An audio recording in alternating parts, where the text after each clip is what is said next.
Olá, gente, novamente. Vamos para o nosso vídeo 2 de Primeira Guerra Mundial. E eu tinha deixado uma pergunta no final do vídeo 1, né?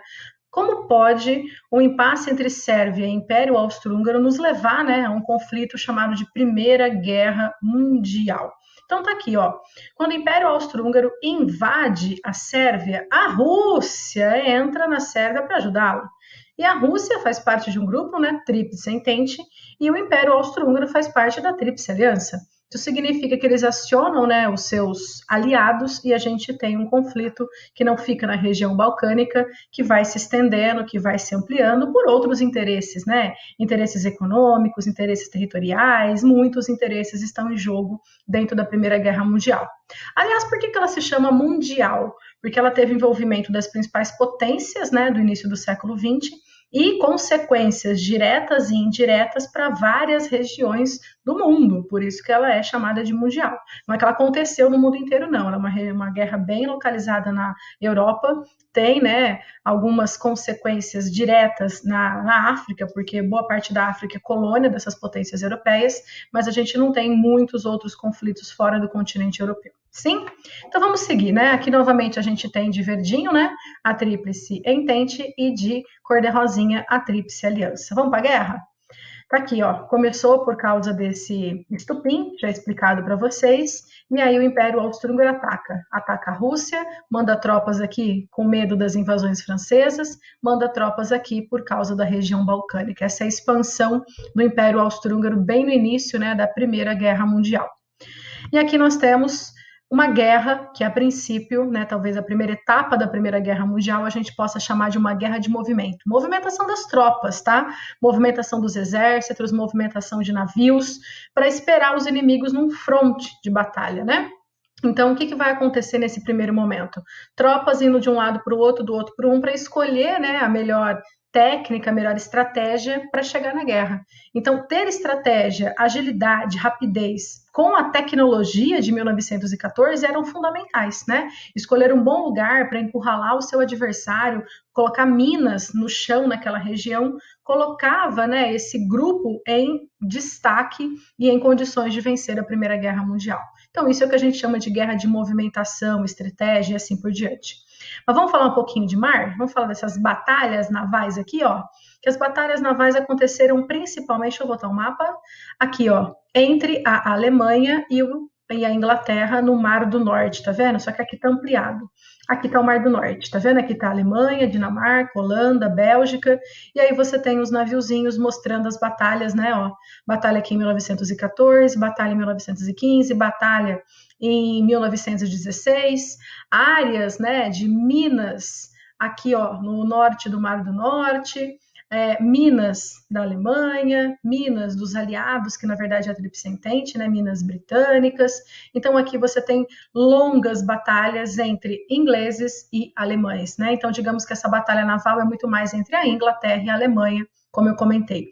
E aqui tem um navio, o famoso navio a vapor, usado ainda na Primeira Guerra Mundial, tá? Voltando para esse conteúdo, vamos falar de um plano alemão chamado de Plano Schiffling, tá? É um plano inteligentíssimo da Alemanha, mas que não vai funcionar do jeito que os alemães preveram. Então, vamos lá para o mapa? Aqui tem o Plano Schiffling. Aqui está o Império Alemão. A Alemanha previa atacar rapidamente, ó, Bruxelas, que na verdade é Bélgica, invadir a França e acabar com a França rapidinho.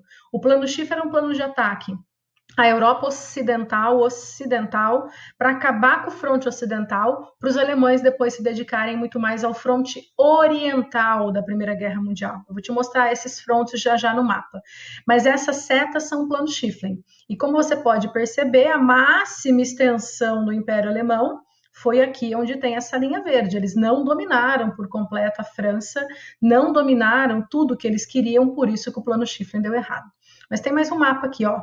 Esse mapa mostra melhor aqui, ó, o fronte do Plano Schiffling, que era o plano de ataque do Império Alemão, e aqui o outro fronte, que é o fronte oriental. Os dois frontes duraram muitos anos e, na prática, o lugar da Primeira Guerra Mundial que acabou primeiro foi o fronte oriental com a saída da Rússia em 17, tá?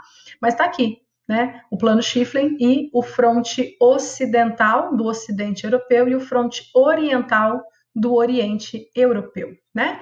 Bom, você percebe nesse mapa, né, que a Itália já está de rosa. Aconteceu alguma coisa, Bel? Aconteceu.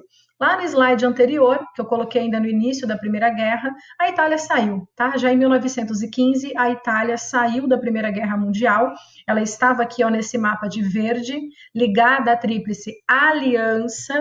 E aí a França chegou para a Itália e falou: Ô, Itália, você lembra aquela região chamada de Itália Irredenta, que você não unificou na sua unificação? Então, vamos fazer um acordo? Eu te entrego regiões da Itália Irredenta e você sai da guerra e, se der um tempinho, ajuda a Tríplice Entente. E aí a gente cai nesse mapa, porque a Itália acabou, de alguma forma, contribuindo com a Entente mesmo, tá? Na Primeira Guerra Mundial. Ela começou de um lado, saiu e ajudou o outro. Por isso que ela tá de rosa nesse meu mapa, que já é um mapa de 17, tá? Um mapa já do meio para o fim da Primeira Guerra Mundial.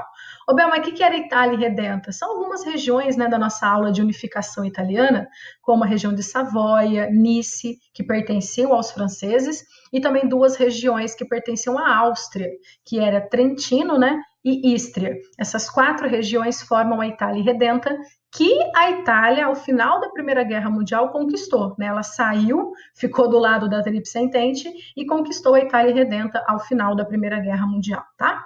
Bom, vamos caminhar? Que a gente vai chegar aqui na Guerra de Trincheiras, né? Bom, se no primeiro momento movimentou agilidade, tropas, lugar para a guerra, depois cavucaram essas valas que vocês estão vendo aqui, que são as trincheiras usadas na Primeira Guerra Mundial. Trincheira é essa vala que os soldados ficavam dentro para se proteger das batalhas. E isso nos mostra o quê? Como é precária, perto de hoje, a tecnologia da Primeira Guerra Mundial.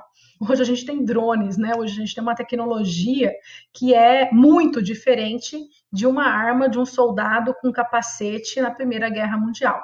Mas isso é a Primeira Guerra Mundial, isso é uma aula de história, tá? Muitas trincheiras foram cavadas na Europa, tanto pela Tríplice Entente como pela Tríplice Aliança.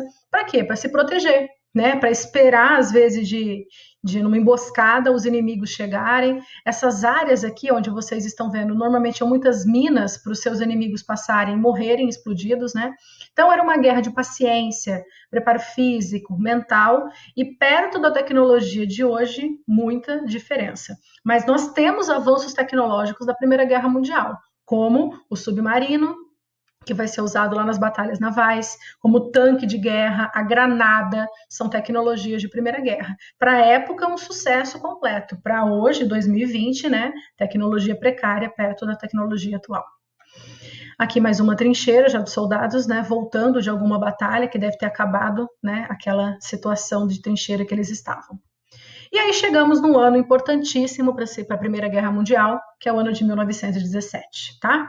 No ano de 17, já no comecinho do ano, navios alemães bombardearam navios norte-americanos. E aí os Estados Unidos declaram oficialmente que entram na guerra contra a Tríplice Aliança, que estava a Alemanha, ao lado da Tríplice Entente. Mas eles já estavam apoiando, vendendo produtos para a Entente, ó, há anos, né? No mesmo ano, a Rússia sai, tá? Em outubro de 17, a Rússia sai da Primeira Guerra Mundial, mas demora para assinar aí o acordo de retirada da Primeira Guerra. Ficou pronto o acordo só em 18, mas ela sai em outubro de 17, tá? Então, abril de 17, Estados Unidos entram, outubro de 17, a Rússia sai. E aí, aqui eu tenho um mapa te mostrando, né, o Brest-Litovsk, que é o acordo que os russos assinaram com a Alemanha e com a Áustria, perdendo territórios em março de 18. Só que você sabe que a vida não é assim tão simples. Março de 18, a Alemanha feliz tinha vencido essas terras, Império Austro-Húngaro feliz tinha vencido essas terras da Rússia, e quando a gente chega mais no meio do ano de 18, a guerra acabou, esses territórios foram devolvidos à Rússia, porque no fim da Primeira Guerra Mundial, a Entente venceu. A Rússia saiu, mas ainda ficou do lado vencedor da Primeira Guerra Mundial, tá? E aqui tá, né? Vitória da Tríplice Entente no meio do ano de 1918. Com a vitória da Entente, esses territórios, repito, foram devolvidos à Rússia, tá? E o que vai acontecer? Um monte de acordos de paz, tratados de Primeira Guerra Mundial. Começando desse daqui, ó. supremacia norte-americana, porque o presidente dos Estados Unidos vai fazer, né, esse famoso documento chamado de 14 pontos de Wilson. Os 14 pontos de Wilson, gente, marcam, né, esse imperialismo norte-americano ao final da Primeira Guerra Mundial. A Primeira Guerra, que até então tinha grandes potências na Europa, vai perceber que a grande potência pós-Primeira Guerra são os Estados Unidos. E aí esse documento, né, os 14 pontos de Wilson, também criam a Liga das Nações. Ele está aqui, ó, os 14 pontos do presidente Woodrow Wilson dos Estados Unidos, tá?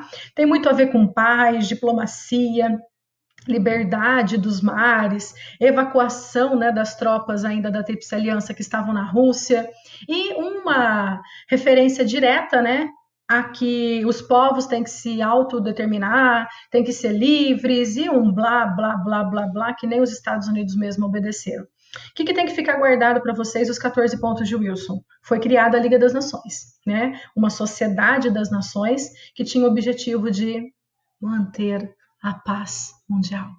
Foi tanta paz, que a gente tem Segunda Guerra Mundial, né, gente? Pelo amor de Deus, né? Paz é essa, né? Bom, enfim, além da Liga das Nações, né, lembre-se que já tem nesses 14 pontos de Wilson a informação para retirar as tropas da Rússia e para a Alemanha também devolver a Alsácia e Lorena aos franceses. E vamos para esses outros tratados de paz que estão aqui. Vamos nós? Esses tratados têm a ver com os países que saíram perdendo da Primeira Guerra Mundial. Tratado de Saint-Germain foi o tratado assinado pelo Império Austro-Húngaro. Esse tratado dividiu em várias partes, desintegrou o Império Austro-Húngaro no que vocês estão vendo aqui, ó.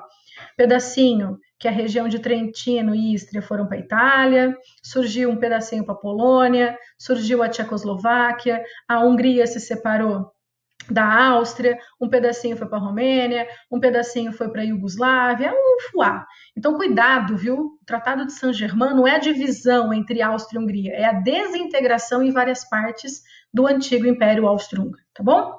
Voltando para aquela tela, o Tratado de Sèvres tem a ver com o Império Otomano. Mas, Bel, o Império Otomano entrou na guerra? Gente, muitos países entraram na guerra. Mas é que ele não é um país formador nem da Entente nem da Aliança, mas ele entra ao lado da Aliança e perde. Então, o Tratado de Sèvres está aqui. É o tratado que vai acabar desintegrando também o Império Otomano, né, o antigo Império Turco-Otomano. E aí, o que aconteceu? A Turquia surgiu como país independente, mas algumas áreas viraram colônias. O que está de azul é colônia francesa e o que está de vermelho aqui, ó, são colônias britânicas. Então, eles ainda continuaram criando colônias ao final da Primeira Guerra Mundial. Inclusive, né, dentro dos territórios que eram do Império Turco-Otomano. Na verdade, essa região aqui, ó, que tem a Síria e o Líbano, ela era chamada de Mandato Francês. É um nome chique, né, para uma espécie de colonização. É como se essa área estivesse sob os cuidados da França, tá? Por isso que quem aí está antenado aos momentos atuais deve ter percebido, né, que se tem muita influência francesa no Líbano, tá bom? Vamos seguir? O último tratado é o Tratado de Versalhes. Tá aqui, gente, ó. Isso aqui é um livro chamado Tratado de Paz de Versalhes. Um livro, Bel, não era um documento? Tinha tanta cláusula, gente, que parece um livro. Aqui é a imposição, né, do Tratado de Versalhes. Tinha tanta coisa que ele foi assinado em 19, né? Demorou muito para ficar pronto. E aqui, né, como era um tratado de paz, tem uma charge brincando com a Alemanha, né? Depois do Tratado de Paz, ela saiu levemente adoentada. Nesse tratado, o que nós temos? Vamos lá? A Alemanha devolveu Alsácia e Lorena para a França. A Alemanha perdeu todas as suas colônias, né, que ela tinha lá no continente africano. A Alemanha foi culpada pela Primeira Guerra e por isso teve que pagar uma indenização aos países vencedores. A Alemanha perdeu territórios dentro da Europa e ainda por cima ficou assim, ó, dividida. Tá vendo a Alemanha? A Alemanha ficou dividida por um corredor polonês. A Alemanha, abre aspas, foi humilhada, né? Não está escrito, mas foi humilhada com o Tratado de Versalhes, e por isso muitos historiadores analisam que esse tratado, né, é o germe, né, a sementinha ali para esse revanchismo alemão que nos leva depois à Segunda Guerra Mundial. Mas, de fato, a Alemanha saiu muito mal da Primeira Guerra Mundial, gente. E vamos avançar? Porque aqui eu tenho um mapa da Europa pós-Primeira Guerra, ó, França, Alemanha, Tchecoslováquia, Áustria, Hungria, Iugoslávia, surgiu a Polônia, alguma daquelas regiões que a Rússia perdeu no Tratado de Brest-Litovsk, que foram devolvidas à Rússia, mas declararam a sua independência, tá? Como a Estônia, a Letônia, a Lituânia, tá? São regiões que não se reintegraram à Rússia depois da Primeira Guerra Mundial. E aqui um mapa para a gente comparar, né? Olha aqui, a gente tinha uma Europa cheia de grandes impérios antes da Primeira Guerra Mundial, em 14, e esse é aquele mapa anterior que está aqui, ó, tá vendo? Para você entender como ficou mais desintegrada e dividida a Europa pós Primeira Guerra Mundial. A gente vai parar por aqui nesse segundo vídeo de Primeira Guerra Mundial. Beijinho, gente!